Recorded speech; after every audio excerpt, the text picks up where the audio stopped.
আম্মু আমি আজকে বাজার থেকে কিছু শাকসবজি নিয়ে আসছি, সেটা একটা ভিডিও বানাইতেছি। অ্যাকচুয়ালি দেখি কি কি। এটা হচ্ছে টমেটো। হুম এখানে হুম মানে 120 টাকা কেজি টমেটো, এখানে 40 টাকা টমেটো আনছি, 120 টাকা কেজি। টমেটো। আর বেগুন হচ্ছে 80 টাকা কেজি, এখানে আধা কেজি আনছি 40 টাকা। এটা একটা বড় একটা ছোট হুম। সিম, সিম।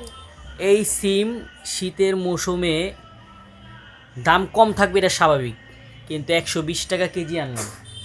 সত্যি দেখি। 120 টাকা কেজি, ভালোই তো। ঠিক আছে। হ্যাঁ। ফুলকপি।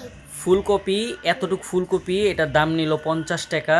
হুম এই ফুলকপিটার অনুমান মানে 250 গ্রাম হইব। 50 টাকার এই ফুলকপিটা একদম ছোট্ট একটা ফুলকপি, কিন্তু এই যে আমার হাতের মুঠটা দেখেন, এই যে মুঠ কত ছোট। আর ফ্লাওয়ার। ধনিয়া পাতা এটা একটা স্বাভাবিক, এটা বুঝলাম এটা দাম বেশি।